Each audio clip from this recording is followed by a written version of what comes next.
اعوذ باللہ من الشیطان الرجیم بسم اللہ الرحمن الرحیم السلام علیکم ورحمۃ اللہ وبرکاتہ۔ خوش آمدید آپ کا اس چینل کی طرف کہ جس کا نام ہے صراط مستقیم۔ سب سے پہلے خداوند متعال سے دعا ہے کہ خداوند متعال ہم سب پر اپنی رحمتوں کا نزول فرمائے، ہمیں دین اور دنیا میں کامیابیاں عطا کرے، زندگی میں ہر غم سے ہمیں محفوظ رکھے اور زندگیاں ہماری خوشیوں سے بھری ہوئی ہوں، ہمیں ہر شر ہر برائی اور مصیبت سے محفوظ رکھے۔ اسی طرح جو بھی ہمارے دل میں جائز خواہشات ہیں وہ پوری ہوں، اور اگر کوئی خواہش پوری نہیں ہوتی تو ہمیں صبر اور شکر کی توفیق عطا کرے۔ یا اللہ ہمارے گھروں کو امن، سکون اور برکت کا گہوارہ بنا دے اور اس کے حلال عطا کر، ہمیں دین پہ ثابت قدم رکھ اور ایمان ہمارا مضبوط ہو۔ آپ سب کو یہ ڈھیر ساری دعائیں، اللہ تعالیٰ آپ کو اپنی حفظ و امان میں رکھے۔ خداوند متعال نے جس کتاب کو پڑھنے کا شرف بخشا ہے اس کتاب کا نام ہے سیر السلوک، جس کی 2 ویڈیوز نشر ہو چکی ہیں۔ آئیے اس کے آگے کی صفحات کی طرف چلتے ہیں۔ اہل عرفان کہتے ہیں کہ عرفان حقیقی حاصل کرنے کے لیے مختلف منازل اور مقامات سے گزرنا ضروری ہے، اس کے بغیر عرفان حقیقی تک رسائی ممکن نہیں ہے۔ عرفان اور حکمت الہی میں جہاں ایک بات مشترک ہے وہاں دونوں میں کئی لحاظ سے فرق بھی ہے۔ مشترک بات یہ ہے کہ دونوں کا مقصد اللہ کی معرفت حاصل کرنا ہے، اور فرق یہ ہے کہ اللہ کی معرفت حکمت الہی کا بنیادی مقصد نہیں، بلکہ اس کا اصل مقصد کائنات کے نظام کی معرفت حاصل کرنا ہے۔ حکمہ یعنی فلاسفہ کا مقصد جو معرفت حاصل کرنا ہے اس کا اپنا ایک نظام ہے۔ اللہ کی معرفت بھی اس نظام کا ایک اہم جز ضرور ہے، لیکن اس کی معرفت اس کا واحد مقصد نہیں۔ اس کے برخلاف عرفاؤں کے نزدیک اللہ کی معرفت ہی سب کچھ ہے۔ ہر چیز کا صحیح ادراک اللہ کی معرفت کی روشنی میں توحید ہی کے زاویے سے ہو سکتا ہے۔ یہ الفاظ دیگر اشیاء کا ادراک اور ان کی معرفت اللہ کی معرفت پر موقوف ہے۔ دوسرا فرق یہ ہے کہ فلسفی یا حکیم کا مقصد ذہنی اور فکری معرفت حاصل کرنا ہے۔ اس کی مثال وہ معرفت ہے کہ جو ایک ریاضی دان ریاضی کے مسائل میں غور و فکر کر کے حاصل کرتا ہے، لیکن ایک عارف حضوری اور شہودی معرفت حاصل کرنا چاہتا ہے۔ اس کی مثال وہ معرفت ہے کہ جو کوئی تحقیقی کام کرنے والا لیبارٹری میں تجربہ کر کے حاصل کرتا ہے۔ فلسفی علم الیقین کا طالب ہوتا ہے اور عارف عین الیقین کا۔ تیسرا فرق یہ ہے کہ فلسفی عقل، استدلال اور دلیل و برہان سے کام لیتا ہے، اس کے برعکس عارف تصفیہ قلب اور تہذیب نفس کے ذریعے سے معرفت حاصل کرتا ہے۔ فلسفی چاہتا ہے کہ اپنے ذہن کی دوربین کو کام میں لا کر اس دوربین کی مدد سے نظام عالم کا مطالعہ کرے، لیکن عارف چاہتا ہے کہ اپنے پورے وجود کو حرکت میں لائے، حقیقت تک رسائی حاصل کرے۔ جس طرح ایک قطرہ دریا میں مل کر فنا ہو جاتا ہے، اس طرح وہ حقیقت سے پیوستہ ہو کر اپنی ہستی کو فنا کر دیتا ہے۔ فلسفی کے نقطۂ نگاہ سے انسان سے جو فطری کمال متوقع ہے وہ حقیقت کو سمجھنا ہے، لیکن عارف کی نگاہ میں انسان کا کمال حقیقت تک رسائی حاصل کرنا ہے۔ فلسفی کے نزدیک ناقص انسان وہ ہے جو جاہل ہو، جبکہ عارف کے نزدیک ناقص انسان وہ ہے جو اپنی اصل سے دور ہو اور جسے حقیقت تک رسائی حاصل نہ ہو۔ عارف وصول کو کمال سمجھتا ہے، جاننے اور سمجھنے کو نہیں۔ وہ مقصد اصلی تک رسائی، عرفان حقیقی کے اصول کے لیے کئی مراحل اور منازل و مقامات سے گزرنے کو ضروری سمجھتا ہے۔ ان منازل سے گزرنے ہی کا نام سیر و سلوک رکھا گیا ہے۔ عرفان کی کتابوں میں ان منازل و مقامات پر سیر حاصل بحث کی گئی، لیکن یہاں اجمالی بیان کے لیے ہم بو علی سینا کی کتاب اشارات کے نمط نہم کا خلاصہ نقل کرتے ہیں۔ بو علی سینا فلسفی ہے، عارف نہیں، پھر بھی وہ کوئی خشک فلسفی نہیں۔ خصوصاً اپنی عمر کے اواخر میں تو ان کا رجحان عرفان کی طرف ہو گیا تھا۔ اشارات میں جو بظاہر ان کی آخری کتاب ہے، انہوں نے ایک فصل مقامات العارفین کے لیے مخصوص کی ہے۔ بجائے اس کے کہ ہم اہل عرفان کی کتابوں سے کچھ نقل کریں، ہم یہ بہتر سمجھتے ہیں کہ اس فصل نہم کا جو غیر معمولی طور پر بلند پایا اور خوبصورت ہے، خلاصہ بیان کریں۔ تعریف: جو شخص دنیا کے مال و اسباب اور ناز و نام سے روگردانی کرے اس کو زاہد کہا جاتا ہے۔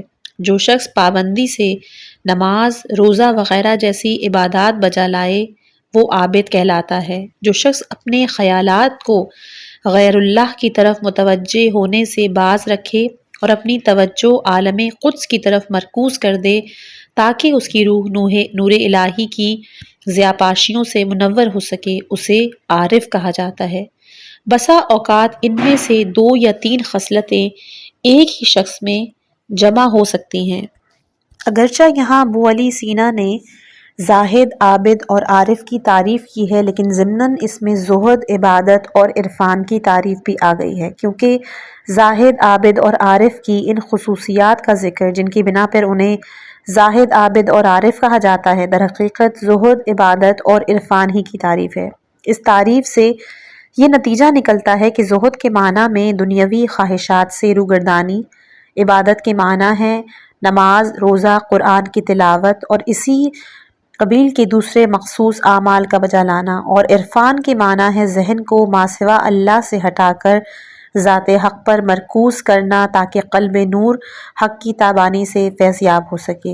ابو علی سینا کے آخری فقرے میں ایک اہم نقطے کی طرف اشارہ ہے، یعنی یہ ممکن ہے کہ کوئی شخص ایک ہی وقت میں زاہد بھی ہو، عابد بھی ہو، عارف بھی ہو، یا عارف بھی ہو اور زاہد بھی ہو، عارف بھی یا بیک وقت زاہد، عابد اور عارف بھی ہو۔ شیخ نے اس کی مزید وضاحت نہیں کی، لیکن ان کے کہنے کا مقصد یہ ہے کہ یہ ممکن ہے کہ کوئی شخص زاہد و عابد ہو اور عارف نہ ہو، لیکن یہ ممکن نہیں کہ کوئی شخص عارف ہو اور زاہد اور عابد نہ ہو۔ مزید وضاحت کے لیے کہا جا سکتا ہے کہ زاہد اور عابد میں عموم و خصوص من وجہ کی نسبت ہے، یعنی جیسا کہ ظاہر ہے یہ ممکن ہے کہ کوئی شخص زاہد ہو اور عابد نہ ہو، عابد ہو اور زاہد نہ ہو، یا پھر زاہد بھی ہو اور عابد بھی ہو، لیکن زاہد اور عارف یا عابد اور عارف میں عموم و خصوص کی نسبت ہے، یعنی ہر عارف زاہد و عابد ہوتا ہے لیکن ہر زاہد اور عابد عارف نہیں ہوتا۔ آگے چل کر ابن سینا اس طرف توجہ دلاتے ہیں کہ عارف کا زہد غیر عارف کے زہد سے مختلف چیز ہے، کیونکہ ان دونوں کے زہد کا فلسفہ الگ الگ ہے۔ اس طرح عارف کی عبادت کا فلسفہ بھی غیر عارف کی عبادت کے فلسفے سے مختلف ہے۔ عارف کے زہد اور اس کی عبادت کی روح اور ماہیت غیر عارف کے زہد اور اس کی عبادت کی روح اور ماہیت سے الگ ہے۔ ابن سینا کہتے ہیں غیر عابد کا زہد ایک طرح کا لین دین اور کاروبار ہے، گویا وہ دنیاوی مال و متاع کے بدلے آخرت کی نعمتیں خریدتا ہے۔ اس کے برخلاف عارف کے زہد کا مطلب دل کو ہر اس چیز سے پاک و صاف کرنا ہے جو خدا کی طرف توجہ میں مزاحم ہو۔ غیر عارف کی عبادت بھی ایک طرح کا کاروبار ہی ہے۔ غیر عارف گویا اجرت پر کام کرتا ہے، وہ دنیا میں عبادت اس لیے کرتا ہے تاکہ اسے آخرت میں اس کی مزدوری یعنی اجر و ثواب مل جائے، لیکن عارف کی عبادت ایک طرح کی مشق اور روحانی ریاضت ہے۔ اس کی عبادت دنیا کی طرف سے بے توجہی، ذات حق کی طرف توجہی مشق۔ عارف اس لیے عبادت کرتا ہے تاکہ اس مسلسل مشق کے نتیجے میں وہ ذات حق کی طرف کھنچا چلا جائے۔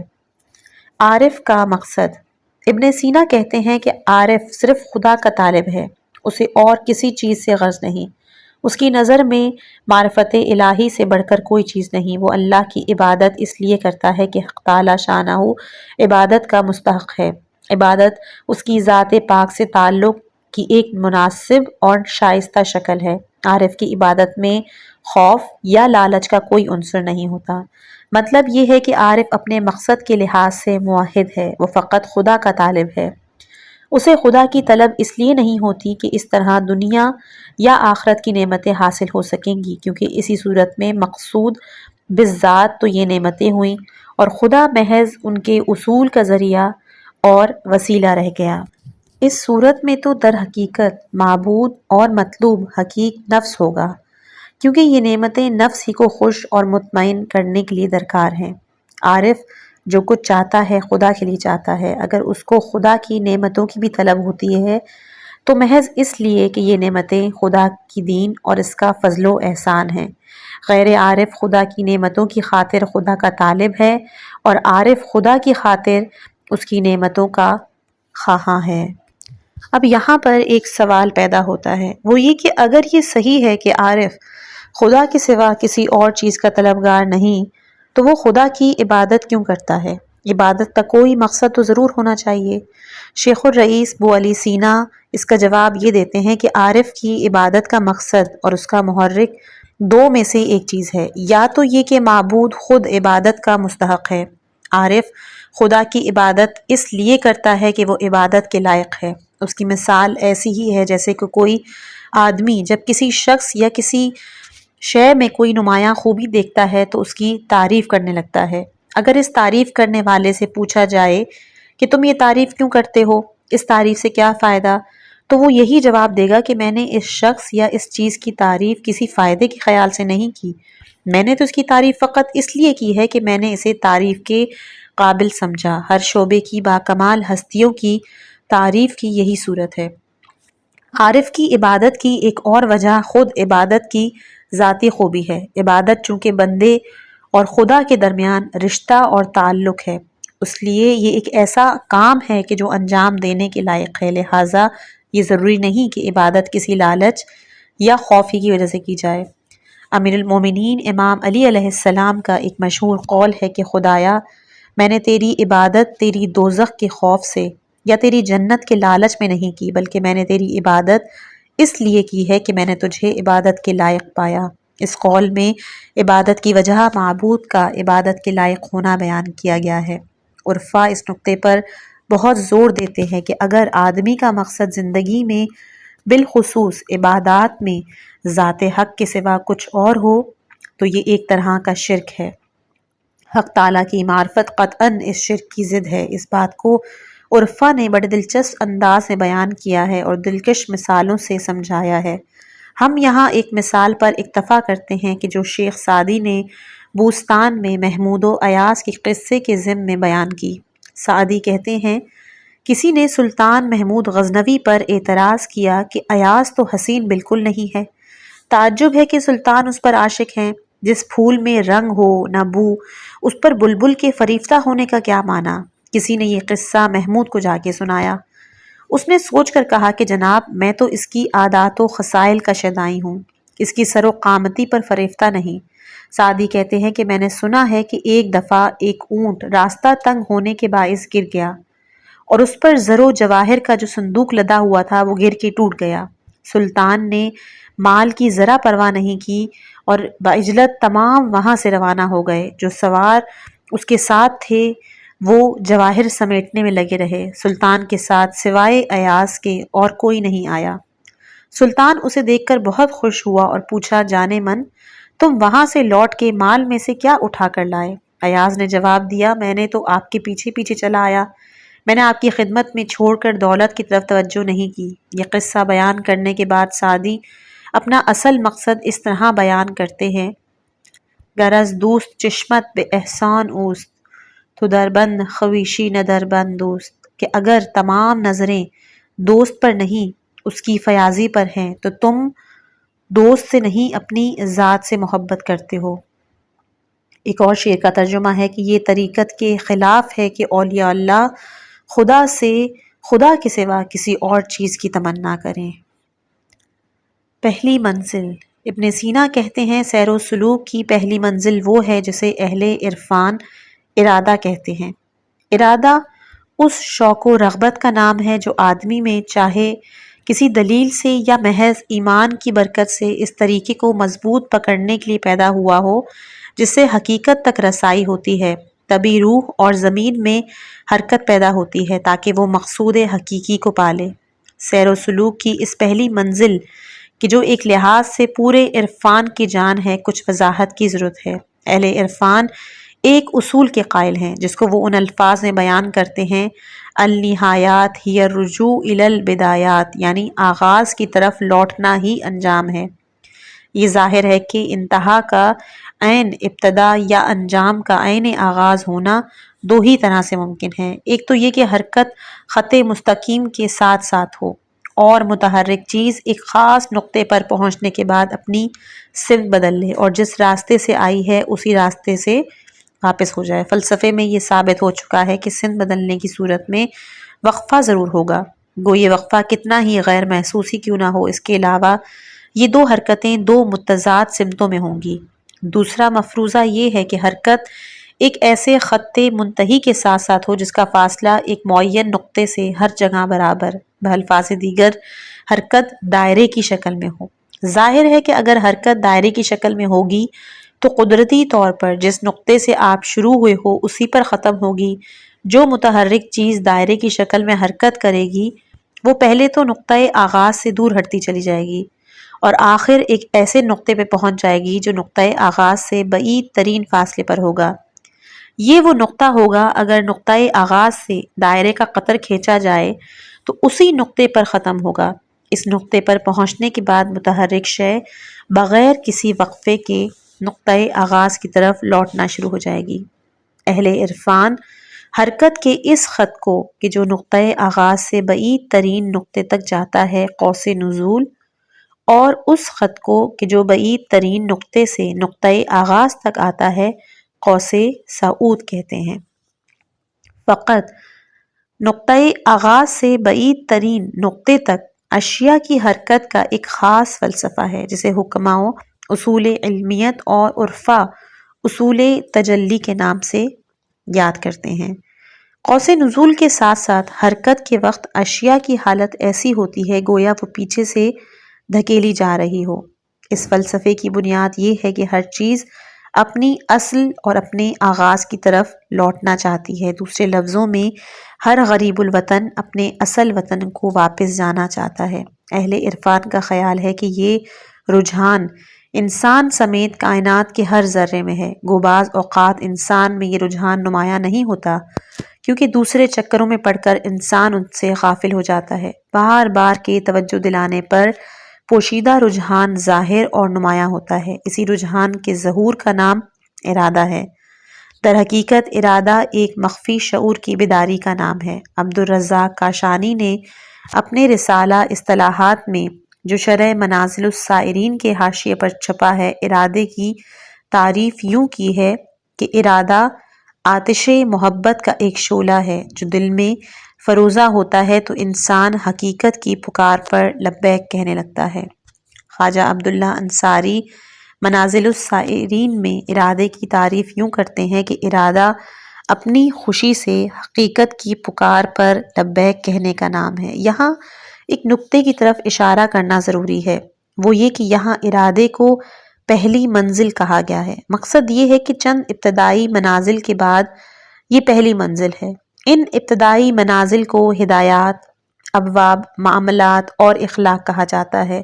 عرفان حقیقی کی حالت شروع ہو جانے کے بعد ارادہ وہ پہلی منزل ہے۔ ارادہ اور اس کے بعد کی منازل عرفان کی اصطلاح میں اصول کہلاتی ہیں۔ مولانا رومی کے اصول کو وہ اس طرح بیان کرتے ہیں کہ کچھ اشعار کا ترجمہ ہے: اجزا کا رخ کل کی طرف ہوتا ہے جیسے بلبل پھول کے لیے بےتاب ہوتی ہے، ایسے ہی جز و کل سے ملنے کے لیے مشتاق ہوتا ہے۔ جو چیز دریا سے نکل کر دریا میں جاتی ہے وہ دراصل اپنے اصل کی طرف رجوع کرتی ہے۔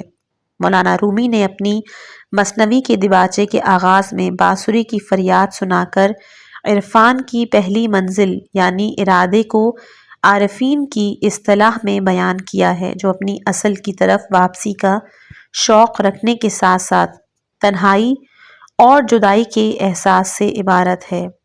مولانا رومی فرماتے ہیں: سنو بانسری کیا کہہ رہی ہے، وہ جدائی کی شکایت کر رہی ہے۔ کہتی ہے کہ جب سے مجھے جنگل سے کاٹ کر لایا گیا ہے، میری فریاد سے مرد و زن نالہ ہیں۔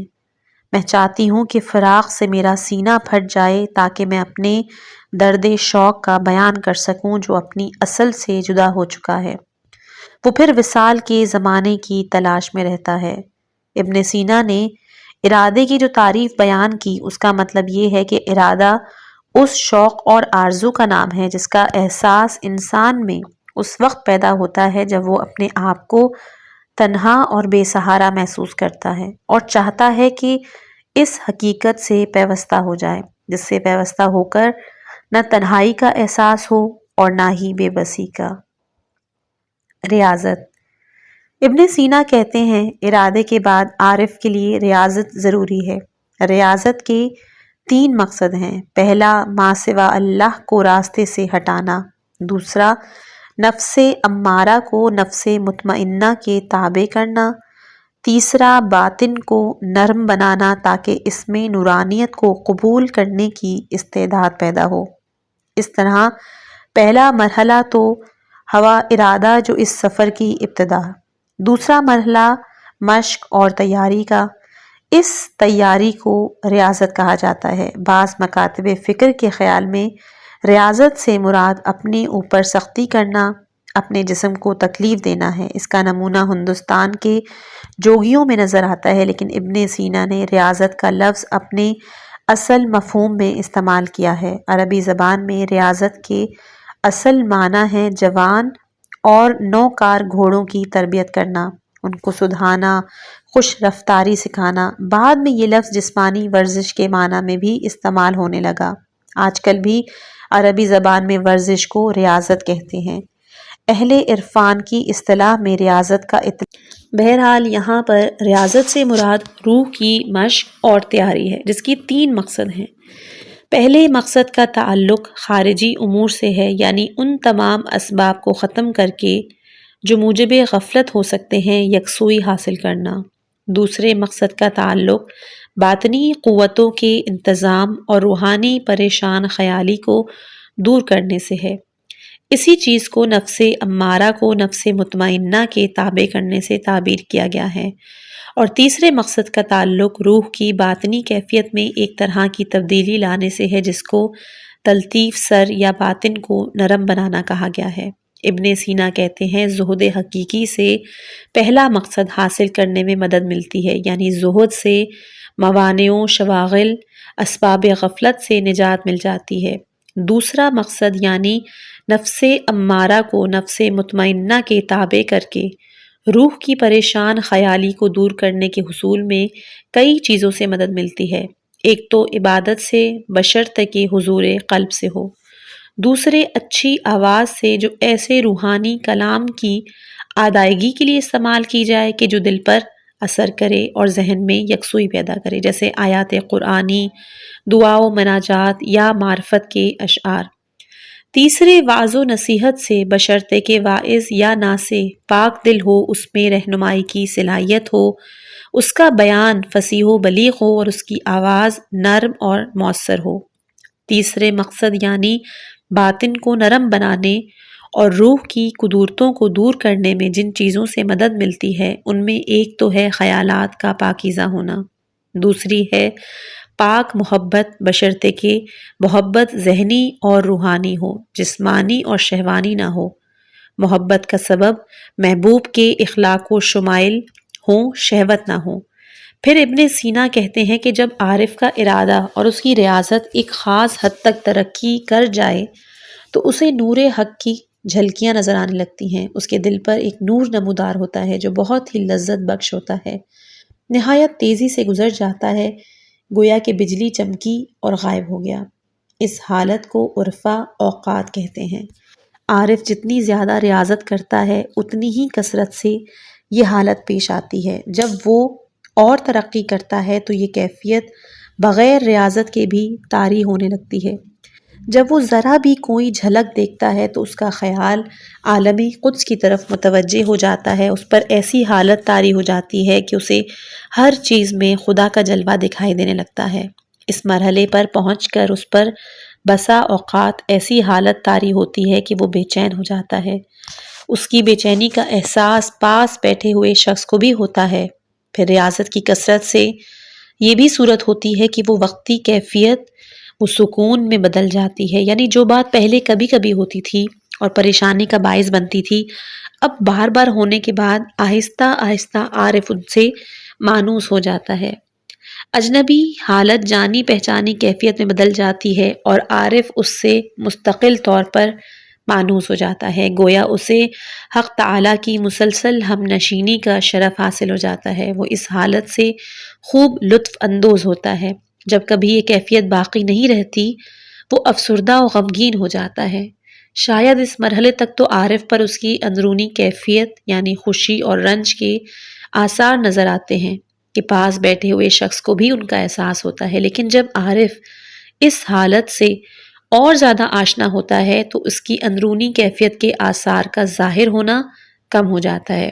اب یہ کیفیت ہوتی ہے کہ گو وہ نظر آتا ہے لیکن در حقیقت غائب ہوتا ہے، کیونکہ اس کی روح کسی اور ہی دنیا میں ہے، اور گو وہ کہیں اور گیا ہوا ہوتا ہے لیکن پھر بھی سب کے درمیان موجود ہوتا ہے۔ یہ فقرہ ہمیں حضرت امیر المومنین امام علی علیہ السلام کے اس قول کی یاد دلاتا ہے جو آپ نے جناب کمیل بن زیاد کو مخاطب کر کے اولیاء حق کے بارے میں فرمایا تھا۔ ایسے اولیاء حق ہر زمانے میں ہوتے ہیں۔ آپ علیہ السلام نے فرمایا، علم و معرفت اور حقیقی بصیرت کے چشمے ان کے دلوں سے پھوٹنے لگتے ہیں۔ عیش و عشرت کے دل دادا جس بات کو مشکل سمجھتے ہیں وہ انہیں آسان معلوم ہوتی ہے، جس چیز سے جاہل گھبراتے ہیں وہ اس سے مانوس ہوتے ہیں۔ ان کے جسم لوگوں کے ساتھ ہوتے ہیں لیکن ان کی روحیں ملائے اعلیٰ میں رہتی ہیں۔ ابن سینا کہتے ہیں کہ جب تک عارف اس منزل میں رہتا ہے شاید یہ حالت صرف کبھی کبھی ممکن ہوتی ہے، مگر وہ آہستہ آہستہ یہ حالت اس کے اپنے اندر اختیار ہو جاتی ہے۔ وہ جب چاہتا ہے یہ کیفیت پیدا کر لیتا ہے، اس کے بعد وہ ایک درجہ اور آگے بڑھ جاتا ہے تو حالت یہ ہوتی ہے کہ جلوہ اس کی خواہش پر موقوف نہیں رہتا۔ وہ جب جو کچھ دیکھتا ہے اس میں اسے خدا کا جلوہ نظر آتا ہے، ماں سوا اللہ کے بجائے اس کی توجہ کلی طور پہ ذات حق کی طرف ہو جاتی ہے۔ اس کی یہ حالت مستقل طور پہ قائم رہتی ہے، گو اس کے گرد و پیش کے لوگ اس کی اس حالت سے بے خبر ہیں، انہیں اس کا احساس تک نہیں۔ اب تک تو عارف کی حالت کا تعلق ریاضت اور مجاہدے سے تھا۔ اس مرحلے سے گزرنے کے بعد عارف مجاہدے کے بغیر بھی اپنے ضمیر کو صیقل شدہ آئینے کی مانند پاتا ہے جس میں اسے ہر وقت حق تعالیٰ کا جلوہ نظر آتا ہے۔ اس حالت میں اس پر روحانی لذتوں کی بارش ہوتی ہے اور وہ اپنا تعلق خدا سے دیکھ کر جوش اور مسرت سے پھولے نہیں سماتا۔ اس کی ایک نظر خدا کی طرف ہوتی ہے اور ایک اپنی طرف، کہ جس طرح آئینہ دیکھنے والا کبھی آئینے کو دیکھتا ہے اور کبھی اس میں اپنے عکس کو۔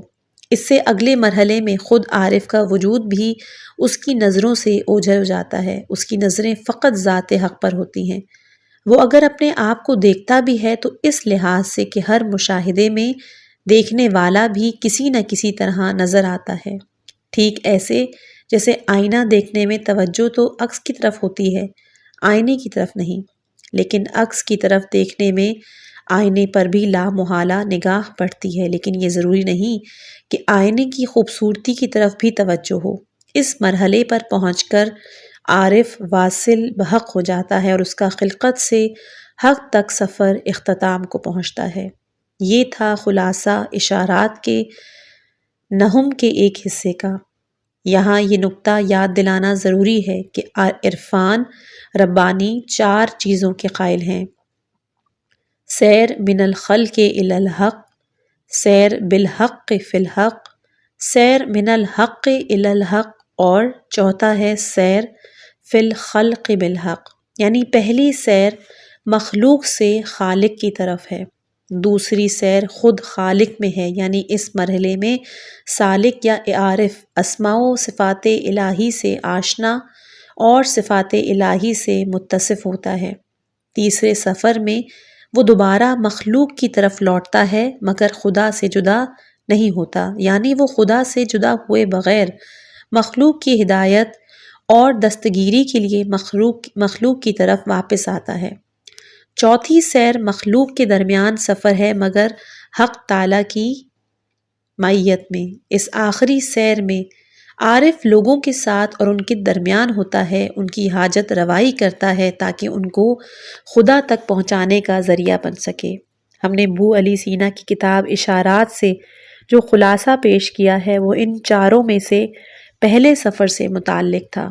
انہوں نے دوسرے سفر کے متعلق بھی کچھ بحث کی مگر ان کے بیان کرنے کے ادھر ضرورت نہیں سمجھتے، جیسا کہ خواجہ نصیر الدین طوسی نے شرح اشارات میں کہا ہے کہ ابو علی سینا نے پہلے روحانی سفر کو 9 مرحلوں میں بیان کیا۔ 3 مرحلوں کا تعلق سفر کی ابتدا سے ہے، 3 مرحلوں کا تعلق سفر کے آغاز سے انجام تک۔ 3 مرحلے منزل مقصود پر پہنچنے کے ہیں۔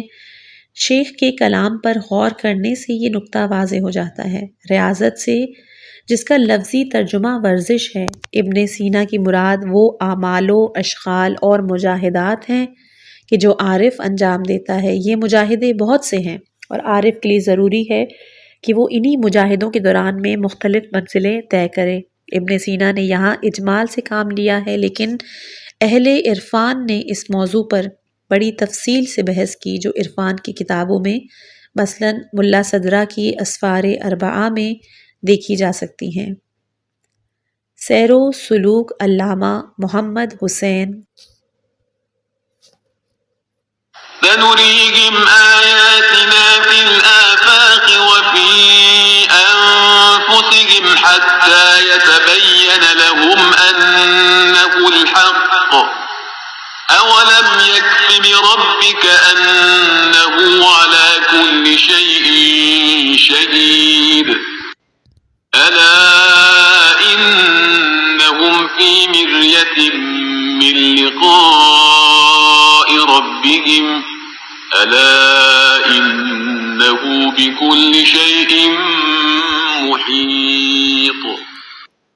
خداوند متعال سورہ حامیم سجدہ یا پھر سورہ فصلت کی آیت نمبر 53 اور 54 میں ارشاد فرماتا ہے کہ ہم عنقریب اپنی نشانیوں کو تمام اطراف عالم میں اور خود ان کے نفس کے اندر دکھلائیں گے تاکہ ان پر یہ بات واضح ہو جائے کہ وہ برحق ہے اور کیا پروردگار کے لیے کافی نہیں کہ وہ ہر شے کا گواہ اور سب کا دیکھنے والا ہے۔ آگاہ ہو جاؤ کہ یہ لوگ اللہ سے ملاقات کی طرف سے شک میں مبتلا ہیں۔ آگاہ ہو جاؤ کہ اللہ ہر شے پر احاطہ کیے ہوئے ہے۔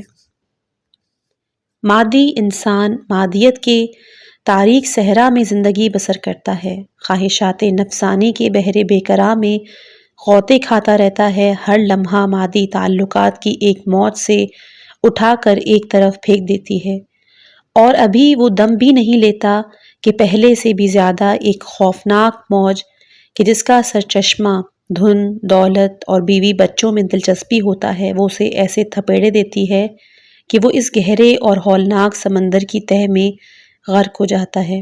اس کی چیخ و پکار موجوں کے شور میں گم ہو کے رہ جاتی ہیں۔ وہ جس طرف بھی نظر اٹھاتا ہے، حسرت و یاس جو فساد پذیر مادے کا لازمی نتیجہ ہے، اسے ڈراتی اور دھمکاتی ہے۔ اسی دریا میں کبھی کبھی نسیم جاں بخش و روح پرور کا ایک جھونکا جس کو جذبہ کہا جاتا ہے اسے تھپکتا ہے اور ایسا معلوم ہوتا ہے کہ یہ باد مراد اسے ساحل مقصود تک پہنچا دے، لیکن یہ باد مراد مستقل نہیں ہوتی، صرف کبھی کبھی چلتی ہے۔ تمہاری زندگی میں تمہارے پروردگار کی طرف سے کچھ خوشگوار جھونکے آتے ہیں، ان سے ضرور فائدہ اٹھانے کی کوشش کرو، ان سے روگردانی ہرگز نہ کرو۔ اس موقع پہ سالک راہ خدا اس جذبہ الہی کے اثر سے یہ عزم کرتا ہے کہ اس عالم کثرت کو پار کر جائے، جس طرح بھی ممکن ہو رخت سفر باندھ کر اس پر خطر اور پر پیچ وادی سے کوچ کر جائے۔ اس سفر کو عارفوں کی اصطلاح میں سیر و سلوک کہتے ہیں۔ سلوک کے معنی ہے راستہ طے کرنا اور سیر کے معنی ہے راستے میں جو منزلیں اور مقامات آئیں ان کی خصوصیات اور ان کے آثار کا مشاہدہ کرنا۔ اس روحانی سفر کا توشہ اور زاد راہ مجاہدہ اور ریاضت ہے، کیونکہ مادی تعلقات کو ترک کرنا کوئی آسان بات نہیں۔ اس لیے سالک آہستہ آہستہ اس عالم کثرت کے پھندوں کو توڑ کر مادی دنیا سے سفر کرتا ہے۔ ابھی راستے کی تھکن دور بھی نہیں ہوتی کہ وہ عالم برزخ میں داخل ہو جاتا ہے۔ یہ اس کی نفسانی خواہشات، اندرونی خیالات کی دنیا ہے۔ یہاں پہنچ کر وہ دیکھتا ہے کہ خارجی اور مادی تعلقات کی کثرت نے خود اس کے قلب میں کتنا مواد جمع کیا۔ یہ مواد دراصل اس کے وہ نفسانی خیالات اور خواہشات ہیں جو خارجی تعلقات کی کثرت کے نتیجے میں نمودار ہوتے ہیں، جو انہی کا ایک حصہ اور انہی کے برگے باد ہیں۔ سالک کے سفر میں یہ خیالات رکاوٹ بنتے ہیں، جس سے اس کے دل کا سکون برباد ہو جاتا ہے۔ سالک چاہتا ہے کہ کچھ دیر ذکر خدا کا مزہ لے، لیکن یہ خیالات اچانک اس پر سیل بلا بن کر ٹوٹ پڑتے ہیں اور اس کی ہلاکت کی درپے ہو جاتے ہیں۔ کسی نے کیا خوب کہا ہے کہ آدمی ہمیشہ خیالات کی ٹھوکریں کھاتا رہتا ہے۔ نفع و نقصان کا تصور اور زوال کا خوف اس کے سر پر سوار رہتا ہے۔ اس صورت حال کی وجہ سے نہ صرف اس کا چین و آرام ختم ہوتا ہے، بلکہ اعلی اعلیٰ کی طرف سفر کی راہ بھی مسدود ہو جاتی ہے۔ ظاہر ہے کہ ذہنی خیالات کی کثرت کا نقصان اور تکلیف بیرونی تعلقات کی کثرت کے نقصان اور تکلیف سے زیادہ قوی اور طاقتور ہوتی ہے، کیونکہ یہ تو ممکن ہے کہ آدمی اپنی ذرا سی کوشش سے بیرونی تعلقات اور دلچسپیوں سے الگ تھلگ رہ کر ان کے تصادم سے محفوظ ہو جائے، لیکن اس طرح وہ نفسیاتی خیالات کی تکلیف و نقصان سے چھٹکارا نہیں پا سکتا، کیونکہ یہ خیالات مستقل طور پر اس کے ساتھ ہیں، لیکن راہ خدا کا مسافر اور بندگی حق کا خلوص دل سے طالب ان دشمنوں سے ہراساں نہیں ہوتا، بلکہ وہ کمر ہمت کو باندھ کر جذبہ الہی کی مدد سے اپنی منزل مقصود کی طرف رواں دواں رہتا ہے، یہاں تک کہ عالم خیالات سے، جسے برزخ کہا جاتا ہے، باہر نکل جاتا ہے۔ سالک کو ہمیشہ بہت ہوشیار اور بیدار رہنا چاہیے تاکہ اس کے دل کے کسی خفیہ گوشے میں کوئی فاسد خیال چھپا ہوا نہ ہو۔ ان خیالات کا یہ قاعدہ ہے کہ جب ان کو باہر نکالا جاتا ہے تو یہ دل کے کسی مخفی کونے میں جا چھپتے ہیں۔ بیچارہ سالک دھوکے میں آ کر یہ سمجھتا ہے کہ اسے ان کے شر سے خلاصی مل گئی۔ عالم برزخ کی باقیادت میں سے اب کچھ اس کے ساتھ نہیں، لیکن جب اس کو چشمہ حیات کا راستہ مل جاتا ہے اور وہ آب حیات سے سیراب ہونا چاہتا ہے تو یہ خیالات اس پر اچانک حملہ کر دیتے ہیں اور تیغ بلا بن کر اس کا کام تمام کر دیتے ہیں۔ اس سالک کی مثال اس شخص کی سی ہے جس نے اپنے گھر میں پانی کا حوض بنوایا ہو اور ایک مدت تک اس کو استعمال نہ کیا ہو۔ اس دوران میں تمام آلودگیوں اور کثافت تہہ نشین ہو گئی ہوں اور اوپر سے پانی بظاہر صاف ہو گیا ہو اور وہ یہ سمجھنے لگا کہ پانی ہمیشہ کے لیے پاک و صاف ہو گیا ہے، لیکن جو ہی وہ شخص حوض میں اترے گا یا کوئی چیز حوض میں دھوئے تو یہ تہہ نشین کثافتیں پانی کو گندا کر دیں گی اور ان کے سیاہ ٹکڑے پانی کی سطح پر نمودار ہو جائیں گے۔ اس لیے سالک کے لیے ضروری ہے کہ مجاہدے اور ریاضت کی مدد سے خیالات کو یکسو کرے تاکہ جو خیالی پیکر اس کے ذہن میں جم گئے ہیں وہ بار بار ابھر کر معبود کی طرف اس کی توجہ میں خلل انداز نہ ہو سکیں۔ آخر جب سالک عالم طبیعت یا عالم برزخ سے گزر کر روحانی دنیا میں داخل ہوتا ہے تو اس کے بعد کچھ اور مراحل طے کرتا ہے، جس کی تفصیل انشاءاللہ آگے بیان کی جائے گی۔ مختصراً یوں سمجھیے کہ سالک توفیق الہی سے اپنے نفس اور صفات و اسماء خداوند کا مشاہدہ کرتا ہوا آہستہ آہستہ فنائے کلی کے مرحلے تک پہنچ جاتا ہے۔ اس کے بعد مقام بقا تک پہنچتا ہے، جہاں پہنچ کر وہ فانی فی اللہ کے بعد باقی باللہ کا درجہ حاصل کرتا ہے۔ یہی اس پر حیات ابدی کا راز منکشف ہوتا ہے۔ قرآن مجید کی آیات کریمہ میں غور و تدبر کرنے سے بھی یہ اصول ثابت ہوتا ہے۔ قرآن میں ایک جگہ پر ارشاد متعال ہے کہ جو اللہ کی راہ میں قتل ہوئے ان کو مردہ مت سمجھو، وہ زندہ ہیں اور اپنے پروردگار کے پاس سے روزی پاتے ہیں۔ سورہ آل عمران آیت نمبر 169۔ سلوک کا آخری درجہ ذات حدیث میں فنا ہو جانا اور وجہ اللہ کے ساتھ باقی رہنا ہے۔ سورہ قصص آیت نمبر 88 کہ پروردگار کی وجہ کے سوا ہر چیز فانی ہے۔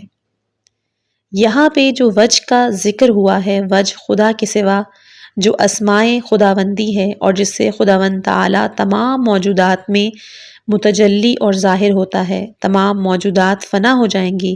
بے الفاظ دیگر وجہ اشیاء یا وجہ موجودات باقی رہے گا کہ وہی مظہریت خدا ہے۔ سادہ اور آسان الفاظ میں یوں کہا جائے کہ اصل اشیاء کہ جس سے وہ قائم ہے باقی رہیں گی۔ اسی طرح پروردگار ایک اور جگہ سورہ نحل آیت نمبر 96 میں فرماتا ہے کہ جو کچھ تمہارے پاس ہے وہ ختم ہو جائے گا اور جو کچھ اللہ کے پاس ہے وہ باقی رہنے والا ہے۔ ان آیات کو باہم ملانے سے معلوم ہوتا ہے کہ جو زندہ ہے اور اپنے پروردگار کے پاس سے رزق پاتے ہیں وہ وجہ اللہ ہیں، اور نص قرآنی کے مطابق وہ زوال اور ہلاکت سے کبھی دوچار نہیں ہوتے۔ بعض دوسری قرآنی آیات سے معلوم ہوتا ہے کہ وجہ اللہ سے مراد اسماء الہی ہیں اور زوال ناپذیر ہے۔ تفصیل اس کی یوں ہے کہ ایک اور آیت میں خود قرآن نے وجہ اللہ کی تفسیر اسماء الہی سے کی ہے اور وجہ اللہ کی صفت عزت و جلال بیان کی ہے۔ سورہ رحمان کی 27ویں آیت میں ارشاد ہے کہ کل من علیہا فان ویبقى وجہ ربک ذو الجلال والاکرام، روئے زمین پر جتنے زیرو ہیں سب فنا ہو جائیں گے، صرف آپ کے پروردگار کا وجہ عظمت والا اور احسان والا باقی رہ جائے گا۔ اس پر سب مفسرین کا اتفاق ہے کہ یہاں ذو کا لفظ وجہ کی صفت ہے، یعنی آپ کے پروردگار کا وجہ کہ جو عظمت اور احسان والا ہے باقی رہے گا۔ جیسا کہ ہمیں معلوم ہے ہر چیز کا وجہ یعنی چہرہ ہوتا ہے جس سے اس کا سامنا ہو، اس بنا پر ہر چیز کا وجہ یا چہرہ اب اس چیز کا مظہر ہوتا ہے۔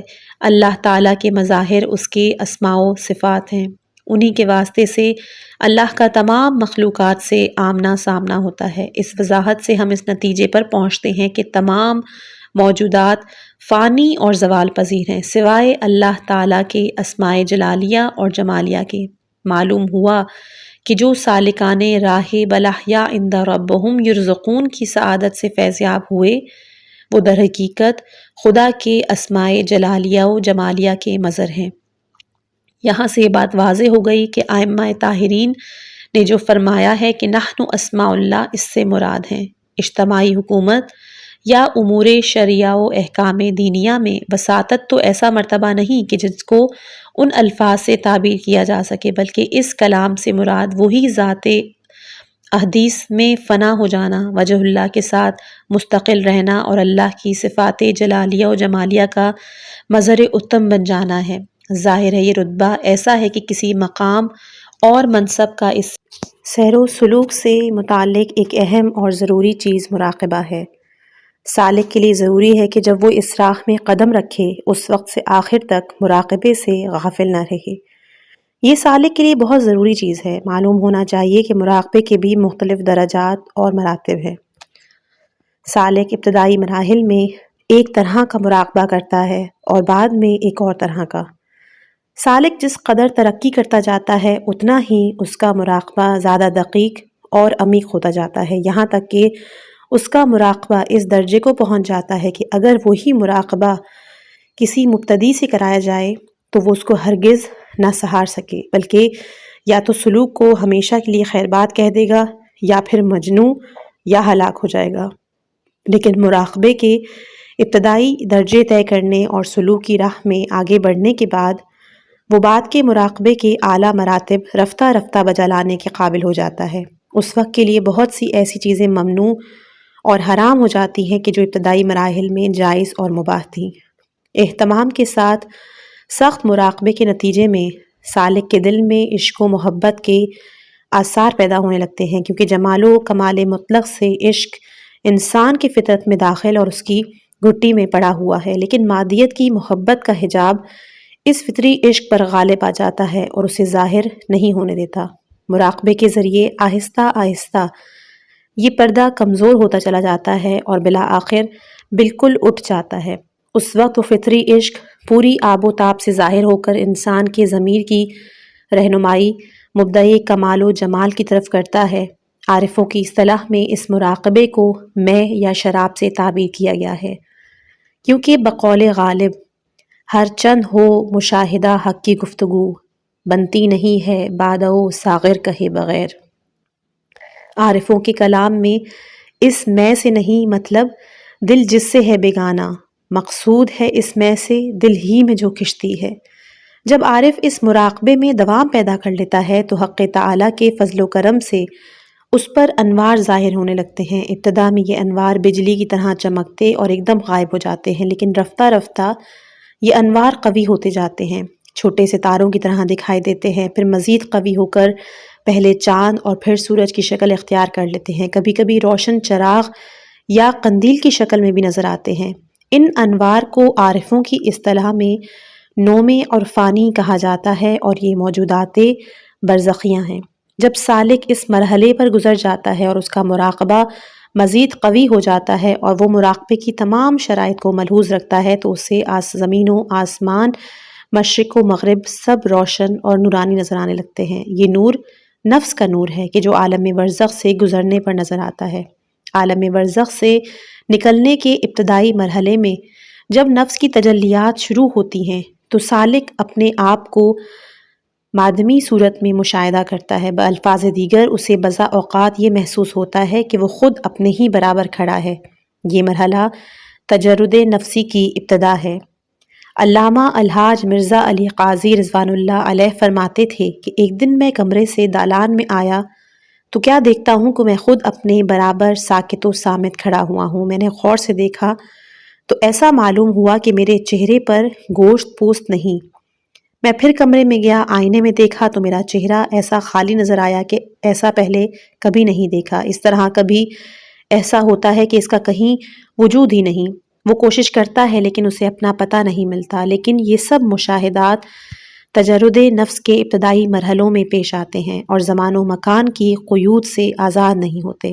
اس کے بعد اگر توفیق الہی سالک کے شامل حال ہوئی تو وہ اگلے مرحلے میں زمان و مکان کی قیود سے آزاد اور بالا تر ہو کر اپنے نفس کی حقیقت کا مشاہدہ کر سکتا ہے۔ الحاج مرزا جواد ملکی تبریزی کے متعلق منقول ہے کہ 14 سال تک دن رات آخوند ملا حسین قلی ہمدانی کی صحبت میں رہے اور ان سے حقیقت و معرفت کا درس لیتے رہے۔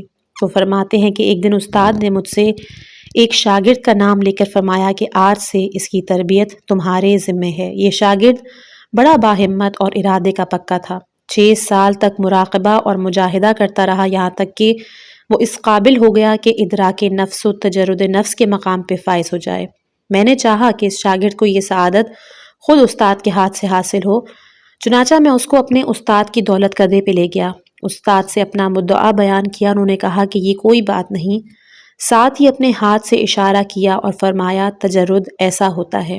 وہ شاگرد کہتے تھے کہ میں نے فوراً دیکھا کہ میں اپنے بدن سے جدا ہو گیا ہوں اور ساتھ ہی ایسا محسوس ہوا کہ میرے برابر میرے ہی جیسا ایک اور شخص موجود ہے۔ یاد رہے کہ برزخی موجودات کا مشاہدہ کچھ ایسا کمال نہیں ہے بلکہ نفس کا مکمل تجرد کی حالت میں مشاہدہ زیادہ بڑی بات ہے، کیونکہ اس موقع پہ نفس ایک مجرد حقیقت کی شکل میں ظاہر ہو جاتا ہے اور زمان و مکان کی قید سے آزاد ہو کر مشرق و مغرب کا احاطہ کر لیتا ہے۔ اس سے پہلے مراحل کا مشاہدہ ابتدائی اور جزئی مشاہدہ ہے، اور یہ مشاہدہ گویا کہ کل کا ادراک ہے۔ آخوند مرحوم کے مشہور اور ممتاز شاگرد مرحوم آغا سید احمد کربلائی رضوان اللہ تعالی علیہ ناقل ہیں کہ ایک روز میں کسی جگہ آرام کر رہا تھا، اچانک کسی نے مجھے جگا کر کہا کہ اگر اسفہبدی نور دیکھنا چاہتے ہو تو فوراً اٹھ جاؤ۔ میں نے آنکھ کھول کر دیکھا تو مشرق و مغرب میں ہر طرف بے حد و حساب روشنی تھی۔ یہ تجلی نفس کا وہ مرحلہ ہے کہ جو غیر محدود نور اور لامتناہی روشنی کی صورت میں نظر آتا ہے۔ جب خوش قسمت سالک اس مرحلے سے بھی گزر جاتا ہے تو وہ مراقبے کا جس قدر اہتمام کرتا ہے اس کی مناسبت سے دوسری منزلیں طے کرنے میں کامیابی ہوتی ہے۔ صفات باری تعالیٰ کا مشاہدہ کرنے لگتا ہے، اسماء الہی کا بطور ایک صفت کلی کے احساس کرنے لگتا ہے۔ اس موقع پہ سالک کو بسا اوقات یکا یک ایسا محسوس ہوتا ہے کہ تمام موجودات علم کی ایک اکائی ہیں یا ایک طاقت کے سوا کسی دوسری طاقت کا قطعی کوئی وجود نہیں۔ یہ تو شہود صفات کا مرحلہ ہے۔ شہود اسماء کا مرحلہ اس سے بھی ارفع و اعلیٰ ہے۔ اس مرحلے میں سالک یہ دیکھتا ہے کہ تمام جہانوں میں فقط ایک عالم، ایک قادر اور ایک حی ہے۔ یہ مرتبہ صفات کے ادراک کے مرتبے سے جو قلب میں پیدا ہوتا ہے بہت برتر اور کامل تر ہے، کیونکہ اس مرحلے میں سالک سوائے اللہ کے کسی کو بھی عالم، قادر اور حی نہیں دیکھتا۔ شہود کا یہ درجہ عموماً قرآن مجید کی تلاوت کے دوران حاصل ہوتا ہے۔ قرآن مجید کی تلاوت کرتے ہوئے قاری کو ایسا محسوس ہوتا ہے کہ قرآن کی تلاوت خود نہیں بلکہ کوئی اور کر رہا ہے۔ کبھی کبھی ایسا بھی محسوس ہوتا ہے کہ کوئی اور سن بھی رہا ہے۔ جاننا چاہیے کہ اس امر کے حصول میں قرآن مجید کی تلاوت کا بڑا اثر ہے۔ سالک کے لیے مناسب ہے کہ نماز شب پڑھے اور سورہ عزائم کون کون سے سورے ہیں؟ سورہ سجدہ، سورہ حامیم سجدہ، سورہ نجم اور سورہ علق کی تلاوت کرے، کیونکہ سورہ پڑھتے ہوئے ایک دم سجدہ کرنا یہ لطف سے خالی نہیں۔ یہ 4 وہ صورتیں ہیں بتا دوں کہ جن میں سجدہ واجب ہے۔ تجربے سے یہ بھی ثابت ہوا کہ 13 شب جمعہ نماز میں سورہ صاد کی تلاوت اس مقصد کے لیے بہت ہی مؤثر ہے۔ اس سورہ مبارک کی یہ خصوصیت اس روایت سے بھی معلوم ہوتی ہے کہ جو اس سورے کی تلاوت کے ثواب کے بارے میں ہے۔ جب سالک توفیق الہی سے یہ مدارج طے کر لیتا ہے، ان مشاہدات میں کامیاب ہو جاتا ہے، تو پھر جذبات الہی اس کا احاطہ کر لیتے ہیں اور ہر لمحہ وہ فنائے حقیقی سے نزدیک ہوتا جاتا ہے، یہاں تک کہ جذبہ الہی اس پر اس طرح طاری ہو جاتا ہے کہ جب وہ محبوب حقیقی کے جمال و کمال میں گم ہو کر رہ جاتا ہے، جمال روئے یار کے مقابلے میں اس کو نہ اپنی ہستی کی طرف التفات باقی رہتا ہے اور نہ کسی اور ہستی کی طرف۔ اس کی یہ کیفیت ہو جاتی ہے کہ جدھر دیکھتا ہے ادھر تو ہی تو ہے، یعنی کہ خدا ہی خدا تھا اور کچھ نہ تھا۔ ایسی حالت میں سالک کو شط فرقت سے نکل کر مشاہدہ ربانی کے دریائے بے پناہ میں غرق ہو جاتا ہے۔ یہ سمجھ لینا چاہیے کہ سالک کے سلوک کی یہ معنی نہیں کہ عالم مادہ میں کسی چیز کا وجود باقی نہیں رہتا، بلکہ سالک عین کثرت میں وحدت کا مشاہدہ کرتا ہے، خارج میں کثرت علا باقی رہتی ہے۔ ایک بزرگ کا قول ہے کہ میں 30 سال تک لوگوں کے درمیان رہا، وہ یہ سمجھتے رہے کہ میں ہر کام میں ان کا شریک اور ہم پیالہ و ہم نوا ہوں، حالانکہ میں نے اس مدت میں بجز خدا کے کسی کو جانا نہ پہچانا۔ اس حالت کا پیدا ہو جانا بڑی اہمیت کا حامل ہے۔ ابتدا میں تو ممکن ہے کہ یہ حالت صرف ایک لمحے کے لیے پیدا ہو، لیکن آہستہ آہستہ یہ وقفہ طویل ہوتا جاتا ہے، پہلے 10 منٹ یا کچھ زیادہ، پھر گھنٹہ، پھر اس سے بھی زیادہ ہو جاتا ہے۔ اگر خدا کا فضل شامل حال ہو تو پھر یہ بھی ممکن ہے کہ اسی حالت کو دوام و قیام حاصل ہو جائے۔ اس حالت کو اخبار اور بزرگوں کے اقوال میں بقائے بمعبود یا بقا باللہ سے تعبیر کیا گیا ہے۔ آدمی کمال کا یہ مرتبہ اس وقت تک حاصل نہیں کر سکتا جب تک وہ اپنی ہستی کو ذات احدیت میں بالکل فنا نہ کر دے۔ اس مرتبے پہ پہنچ کے سالک کو ذات الہی کے سوا کچھ نظر نہیں آتا۔ کہتے ہیں کہ ایک مجذوب تھے جن کا نام تھا بابا فرج اللہ، وہ جذبہ الہی کی تاثیر سے مجذوب ہو گئے تھے۔ لوگوں نے ان سے کہا کہ کچھ حال دنیا کا بھی بیان کیجئے۔ کہنے لگے کہ جب سے میں نے آنکھ کھولی ہے آج تک دنیا دیکھی ہی نہیں، تمہیں کیا بتاؤں۔ بابا فرج مجذوب کی حالات تاریخ حشری نامی کتاب میں دستیاب ہیں۔ اس کتاب میں تبریز کے عارفوں اور بزرگوں کے احوال جمع کیے گئے ہیں۔ اسی کتاب میں بابا فرج کا یہ قول نظم میں بیان کیا گیا ہے کہ جب سے فرج نے آنکھ کھولی ہے دنیا پر اس کی نگاہ ہی نہیں پڑی۔ ایسا ایک شعر ہے کہ جو حافظ نے بھی پڑھا، جس کا ترجمہ ہے کہ میں عاشقی میں تو شہر بھر میں مشہور ہوں، لیکن میں نے کبھی بری نگاہ نہیں ڈالی۔ اسی طرح ابن فارس کا بھی شعر موجود ہے کہ جو عربی زبان میں ہے، اس کا ترجمہ ہے کہ تیرے وصال کی آرزو اور اپنے صبر جمیل کی قسم، تیرے سوا نہ کوئی میری نظروں میں سمایا اور نہ میں کسی محبوب پر فریفتہ ہوا۔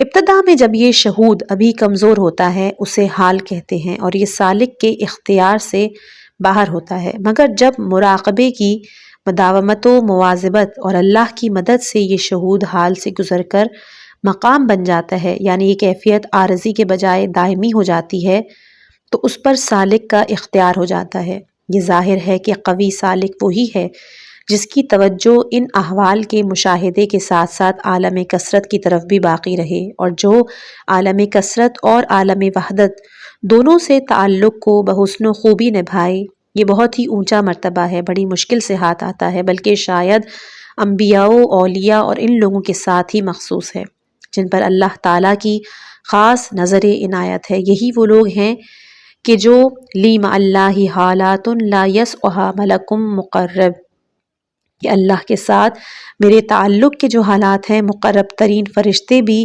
وہاں تک نہیں پہنچ سکتے۔ یہ حدیث امام ہے، اس کی نعمت سے بھی بہراور ہیں۔ انا بشرم مثلکم، یعنی میں نے تم جیسا ہی ایک بشر ہوں۔ قرآن میں اللہ تعالیٰ کے حضور رسالت مآب حضرت محمد مصطفیٰ صلی اللہ علیہ وآلہ وسلم کا ارشاد ہے کہ مشرکین سے کہہ دیجئے کہ میں بھی تم جیسا ہی ایک انسان ہوں، فرق صرف یہ ہے کہ میرے پاس وحی آتی ہے، اس کی جلوہ بھی ان کی شان سے ہی حویدہ ہے۔ اگر کوئی یہ کہے کہ معرفِ الہیہ کے ان اعلیٰ مناصب تک صرف انبیاء اعظام اور ائمہ کرام ہی پہنچ سکتے ہیں، دوسروں کی وہاں تک رسائی کہاں؟ ہمارا جواب اس معاملے میں یہ ہے کہ نبوت و امامت تو واقعی مخصوص منصب ہیں، جب تک کسی دوسرے کی رسائی نہیں، لیکن توحید مطلق اور فنا فی اللہ کے مقام تک رسائی، جسے ولایت بھی کہا جاتا ہے، قطعاً نبیوں اور اماموں سے مخصوص نہیں، بلکہ انبیاء و ائمہ علیہم السلام نے خود امت کو مرتبہ کمال تک پہنچنے کی دعوت دی ہے۔ حضرت رسول اکرم صلی اللہ علیہ وآلہ وسلم نے اپنی امت سے فرمایا کہ میرے قدم بقدم چلو۔ اس سے معلوم ہوا کہ اس منزل تک سیر ممکن ہے، ورنہ اس ہدایت کا لغو ہونا لازم آئے گا۔ قرآن مجید میں ہے لَكُمْ فِي رَسُولِ اللَّهِ أُسْوَةٌ حَسَنَةٌ لِمَنْ كَانَ يَرْجُو اللَّهَ وَالْيَوْمَ الْآخِرَ وَذَكَرَ اللَّهُ كَثِيرًا۔ سورہ احزاب آیت نمبر 21۔ تمہارے لیے اللہ کے رسول صلی اللہ علیہ وآلہ وسلم کی پیروی ہی اچھا طریقہ ہے، ان کے لیے جن کو اللہ سے ملنے اور یوم آخرت کی توقع ہے اور جو اللہ کو خوب یاد کرتے ہیں۔ کتب عامہ میں ایک روایت ہے کہ رسول صلی اللہ علیہ وآلہ وسلم نے فرمایا کہ اگر تم بہت زیادہ باتیں نہ کیا کرتے، تمہارے دلوں میں گھبراہٹ نہ ہوتی، تو تم بھی وہی دیکھتے کہ جو میں دیکھتا ہوں، تم وہی سنتے کہ جو میں سنتا ہوں۔ اس روایت سے بخوبی معلوم ہوتا ہے کہ انسانی کمالات حاصل نہ کر سکنے کا اصل سبب باطل شیطانی خیالات، لغو اور بیہودہ حرکات ہیں۔ شیعہ ترک سے بھی ایک روایات آئی ہیں کہ آن حضرت صلی اللہ علیہ وآلہ وسلم نے فرمایا کہ اگر بنی آدم کے دلوں کے گرد شیطان گردش نہ کرتے ہوتے تو وہ ضرور زمین و آسمان کی ساری بادشاہت دیکھتے۔ اس بلند انسانی مرتبے کے اثرات میں سے ایک یہ ہے کہ اس مرتبہ عالیہ پر فائز شخص اپنی صلاحیت اور طاقت کے مطابق عوالم الہیہ کا احاطہ کر لیتا ہے، نتیجتاً وہ کائنات کے ماضی و مستقبل پر آگاہی اور اس میں تصرف کرنے لگتا ہے، کیونکہ جس چیز پر وہ محیط ہوتا ہے اس پر اسے پورا تسلط ہوتا ہے، ہر ایک کے ساتھ اور ہر جگہ۔ مشہور عارف شیخ عبد الکریم جیلی اپنی کتاب الانسان الکامل میں لکھتے ہیں، مجھے خوب یاد ہے کہ ایک بار مجھ پر ایک خاص حالت طاری ہوئی تو مجھے ایسے محسوس ہوا کہ گویا میں تمام موجودات کے ساتھ مل کر ایک ہو گیا ہوں، ہر چیز میرے نظروں کے سامنے۔ یہ حالت ایک لمحے سے زیادہ دیر قائم نہیں رہی۔ ظاہر ہے کہ اس حالت کے برقرار نہ رہنے کی وجہ جسمانی ضرورتوں میں مشغولیت ہے۔ اس مرتبہ میں کمال اس وقت حاصل ہوتا ہے جب جسمانی ارتقاء کے آثار سے مکمل فراغ اس مادی دنیا سے گزرنے اور موت کے 500 سال بعد حاصل ہوتا ہے۔ یہ مدت ایام الہی کے آدھے دن کے برابر ہے، کیونکہ اللہ نے فرمایا کہ آپ کے پروردگار کے نزدیک ایک دن برابر ہے 1000 سال کے، جس طرح کہ تم حساب لگاتے ہو۔ جیسا کہ ظاہر ہے اس جہان کے درجات اور فیوز کی کوئی حد نہیں، چونکہ الفاظ انسانی ضرورتوں کی بنیاد پر وضع کیے گئے ہیں۔ ان ضرورتوں کے دائرے کے وسعت کے ساتھ ساتھ نئے الفاظ وضع ہوتے ہیں، اس لیے ربانی حقائق اور انوار کو الفاظ سے ادا کرنا ناممکن ہے۔ جو کچھ کہا گیا ہے یہ صرف اشارہ اور کنایہ تک محدود ہے۔ حقائق عالیہ کو اس طرح بیان کرنا کہ وہ پوری طرح سمجھ میں آ جائیں غیر ممکن ہے، کہ جیسے ہے کہ انتا فی اظلم العوالم، کہ تم تاریک ترین عالم میں ہو۔ اس کے نص کے مطابق مادی انسان خدا کے بنائے ہوئے جہانوں میں سے تاریک ترین جہان یعنی اس تیرہ خاکدان میں زندگی بسر کرتا ہے۔ بقول اقبال ستاروں سے آگے جہاں اور بھی ہیں۔ انسان مادی دنیا میں جو کچھ دیکھتا اور محسوس کرتا ہے اس کی بنیاد پر اپنی روزمرہ کی ضرورت کے مطابق الفاظ وضع کرتا ہے۔ اسے دوسرے جہانوں، ان کے تعلقات، وہاں کے انوار ارواح کا کوئی علم نہیں۔ اس لیے وہ ان کے لیے الفاظ بھی وضع نہیں کر سکتا۔ اس طرح سے دنیا کی کسی زبان میں ایسے الفاظ موجود نہیں جو بلند تر حقائق اور معنی کو بیان کر سکے۔ جب ہمارا علم محدود، ہماری فکر ناقص ہے، تو پھر یہ مسئلہ عمل ہو تو کیوں کر ہو؟ دو گروہوں نے ان حقائق کے بارے میں گفتگو کی ہے۔ پہلا گروہ تو انبیاء کرام علیہم السلام کا ہے۔ ظاہر ہے کہ ان کا رابطہ ان جہانوں سے رہا ہے جو ماورائے مادہ ہیں، لیکن وہ بھی کہ نحن معاشر الانبیاء، کہ ہم پیغمبروں کو حکم دیا گیا ہے کہ ہم لوگوں سے اس طرح بات کریں جو ان کی عقل میں آ سکے کے مطابق مجبور تھے کہ حقائق کی اس طرح تعبیر کریں کہ جو عوام الناس کے لیے قابل فہم ہو۔ لہٰذا انہوں نے بھی انوار کی حقیقت کے اور ان کی درخشندگی و تابانی کے بیان سے صرف نظر کیا اور ان حقائق کو بیان نہیں کیا جو انسان کے لیے قطعاً ناقابل فہم تھے۔ اس حقیقت کو کہ جس کے متعلق کہا گیا ہے کہ نہ کسی آنکھ نے دیکھا، نہ کسی کان نے سنا، نہ کسی انسان کے ذہن میں آئی، جنت اور حور و قصور وغیرہ کے الفاظ سے تعبیر کرنے پر اکتفا، بلکہ خود آخر میں اعتراف کیا کہ ان جہانوں کے حقائق ناقابل بیان ہیں۔ دوسرا گروہ ان لوگوں کا ہے کہ جو انبیاؤں کی راہ پہ چل کر اپنے اپنے ظرف اور استعداد کے مطابق ان حقائق کے ادراک سے مشرف ہوئے، اور ان لوگوں نے بھی استعارہ اور تمثیل کے پردے میں بات کی ہے۔ انشاءاللہ کہ اس کتاب کا جو اگلا حصہ ہے وہ آگے والی آنے والی ویڈیوز میں آپ کو موصول ہوگا۔ جب تک کے لیے اگلی ویڈیو آئے، اپنی دعاؤں میں مجھ حقیر کو یاد رکھیے گا۔ والسلام علیکم ورحمۃ اللہ وبرکاتہ۔